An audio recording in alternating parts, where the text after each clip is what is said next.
வெளிப்படுத்துதல் 6ஆம் அதிகாரம். ஆட்டுக்குட்டியானவர் முத்திரைகளில் ஒன்றை உடைக்க கண்டேன்.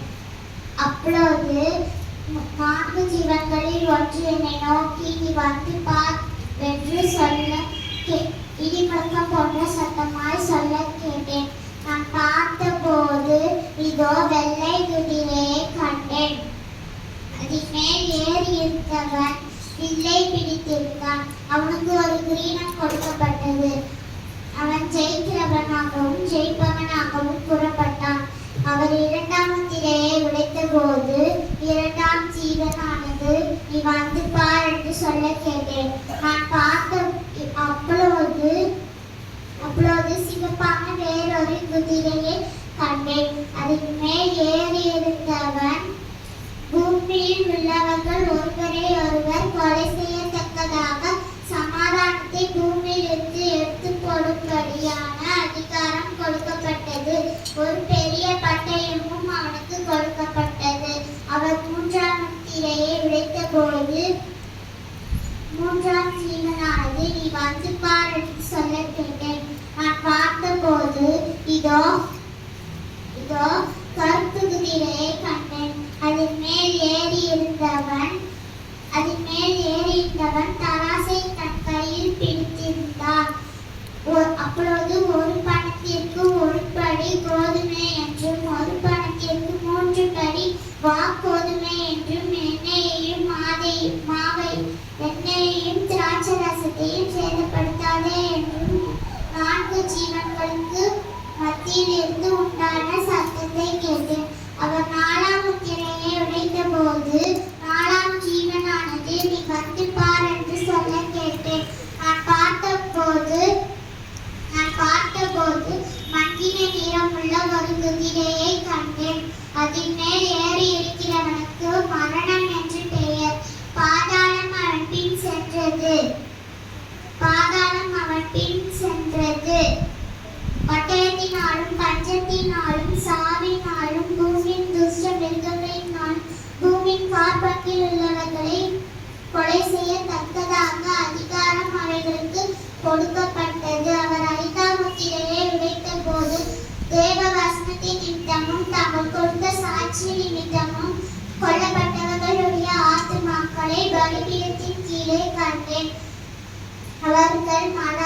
அவர்கள் பரிசுத்தமும் சத்தியமும் உள்ள ஆண்டவரே தேவரே, பூமியில் குடியிருக்கிறவர்கள் இடத்தில் எங்கள் இரத்தத்தை குறித்து எதுவரையிலும் நியாயத்திற்கு செய்யாமலும் பாதுகாக்காமலும் இருப்பீர் என்று மகா சத்தமிட்டு கூப்பிட்டார்கள். அப்பொழுது அவர்கள் ஒவ்வொருவருக்கும் வெள்ளை அங்கிகள் கொடுக்கப்பட்டது. இன்னும் தங்களைப் போல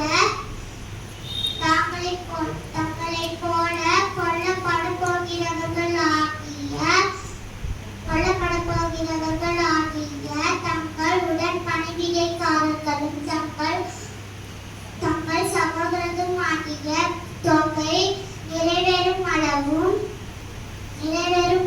இன்னும் கொஞ்ச காலம் இளைப்பாற வேண்டும் என்று அவர்களுக்கு சொல்லப்பட்டது. அவர் 6ஆம் முத்திரையை உடைத்த போது பூமி மிகவும் அதிர்ந்தது.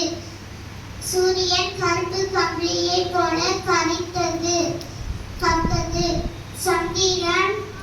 சந்திரன் ரத்தத்தை போல ஆயிற்று. அத்திமரமானது பருங்காற்றினால் அசைக்கப்படும் போது அதன் காய்கள் கீழே உதிர்கிறது போல வானத்தின் நட்சத்திரங்கள் பூமியின் மேல் வீழ்ந்தது. வானமும் சுருட்டப்பட்ட புஸ்தகம் போல் விலகி போயிற்று. மலைகள் தீவுகள் யாவும் தங்கள் இடங்களை விட்டு அகன்று போயிற்று. பூமியின் ராஜாக்களும் பெரியார்களும் ஐஸ்வர்யவான்களும் சேனை தலைவர்களும் பலவான்களும் அடிமைகள் யாவும் சுயாதீனர் யாவரும் தங்கள் பர்வதங்களின் குகைகளிலும் கண்மலைகளிலும் ஒளித்துக் கொண்டு பர்வதங்களையும் கண்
பெற்ற 4 தூதர்களையும் நோக்கி, நாம் நமது ஊழியக்காரரின் நெத்தியிலே முத்திரை போட்டு தீருமளவும் இன்னும் பூமியையும் சமுத்திரத்தையும் மரங்களையும் சேதப்படுத்தாதிருங்கள் என்று கூப்பிட்டான். முத்திரை போட்டவர்களுடைய தொகை சொல்ல கேட்டேன். இஸ்ரவேல் புத்திரருடைய சகல கோத்திரத்தாரிலும் முத்திரை போடப்பட்டவர்கள் 1,44,000 பேர்.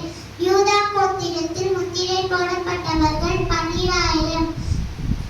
ரூபன் கோத்திரத்தில் முத்திரை போடப்பட்டவர்கள் 12,000. காத் கோத்திரத்தில் முத்திரை போடப்பட்டவர்கள் 12,000.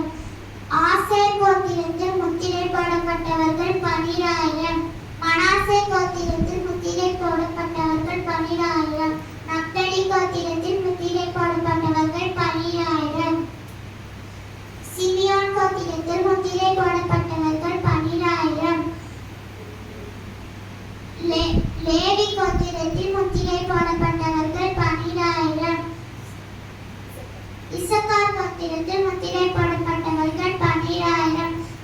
செபிலோன் கோத்திரத்தில் முத்திரை போடப்பட்டவர்கள் 12,000. யோசேப்பு கோத்திரத்தில் முத்திரை போடப்பட்டவர்கள் 12,000.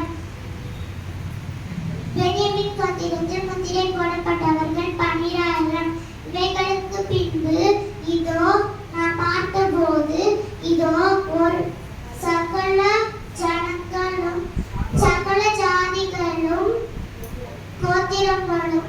கோத்திரத்தார்களும் பாஷைக்காரர்களும் ஜனங்களிலும் இருந்து வந்ததும் ஒருவனும் எண்ணக்கூடாததுமான அநேக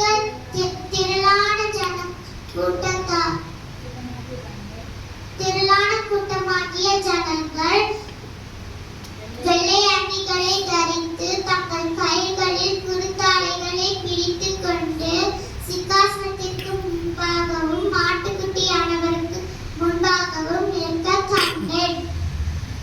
கண்டேன். அவர்கள் மகா சத்தமிட்டு, ரட்சிப்பின் மகிமை சிங்காசனத்தின் மேல் வீற்றிருக்கிறவராகிய எங்கள் தேவனுக்கும் ஆட்டுக்குட்டியானவருக்கும் உண்டாவதாக என்று ஆர்ப்பரித்தார்கள். தூதர்கள் யாவரும் சிங்காசனத்திற்கும் 24 மூப்பர்களுக்கும் 4 ஜீவன்களுக்கும் சூழ நின்று சிங்காசனத்திற்கு முன்பாக முகங்குப்புற விழுந்து தேவனை தொழுது கொண்டு, ஆமென், எங்கள் தேவனுக்கு துதியும் மகிமையும் ஞானமும் ஸ்தோத்திரமும் கனமும் வல்லமையும் பலனும் சதா காலங்களிலும் உண்டாயிருப்பதாக என்று ஆர்ப்பரித்தார்கள்.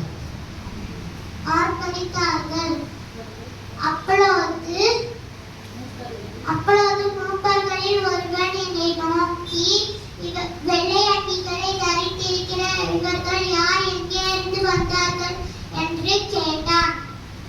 அதற்கு நான், ஆண்டவனே, இது உமக்கே தெரியும் என்றேன். அப்பொழுது அவன், இவர்கள் மிகுந்த உபத்திரவத்தில் இருந்து வந்தவர்கள்.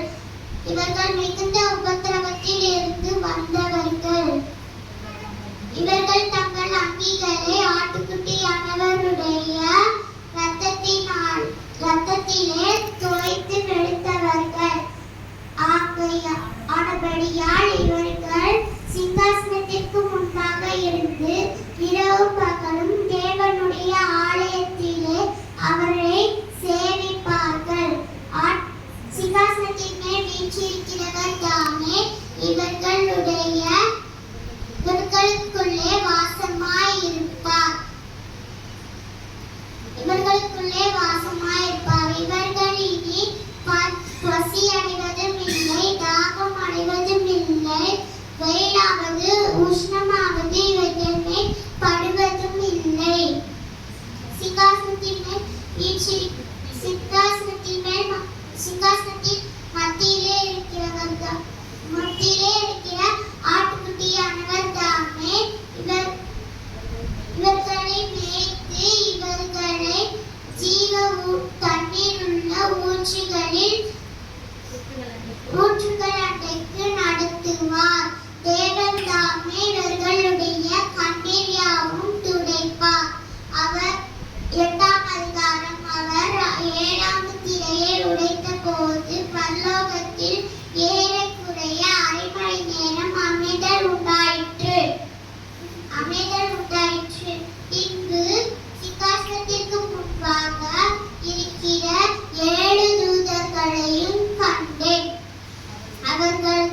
அவர்கள் ஒவ்வொருவருக்கும் அவர்களுக்கு 7 எக்காலங்கள் கொடுக்கப்பட்டது.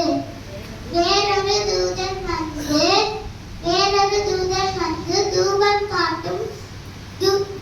காட்டும் போர்க்கலசத்தை பிடித்துக் கொண்டு பலிபீடத்தின் படியிலே நிற்க கண்டேன்.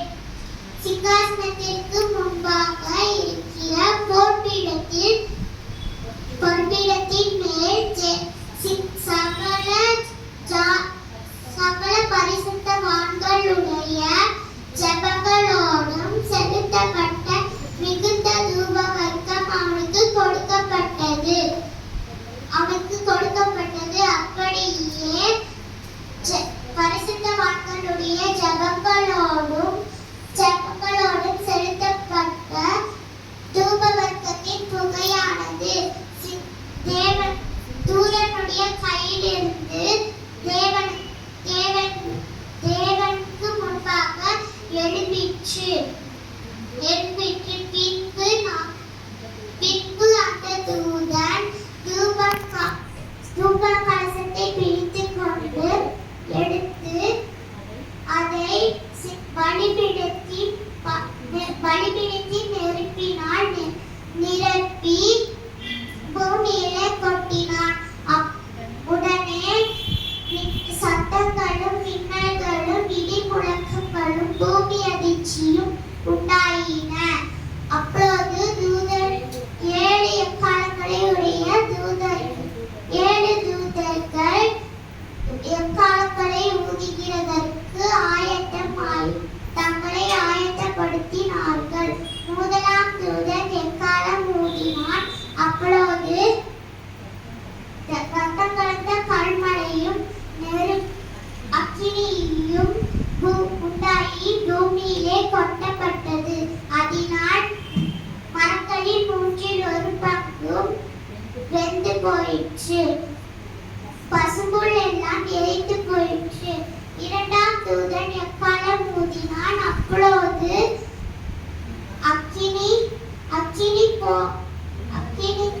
அக்கினியால் எரிகிற மலை போன்றதொன்று சமுத்திரத்திலே விழுந்தது போடப்பட்டது.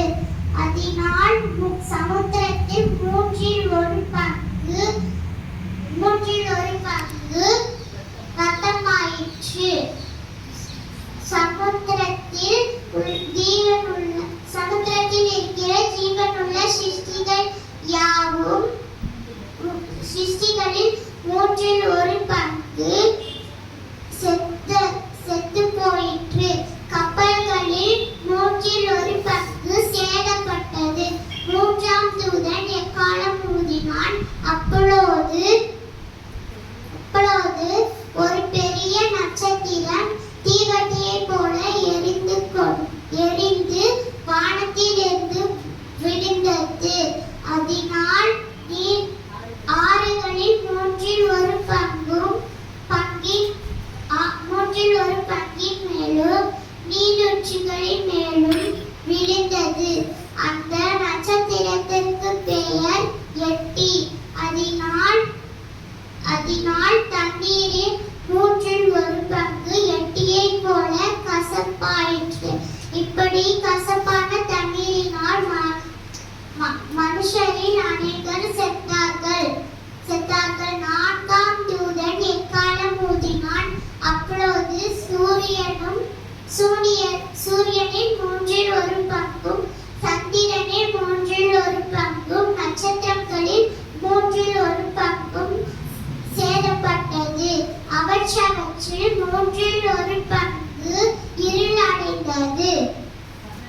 பகலிலும் 1/3 பங்கு பிரகாசம் இல்லாமல் போயிற்று. இரவிலும் அப்படியே ஆயிற்று.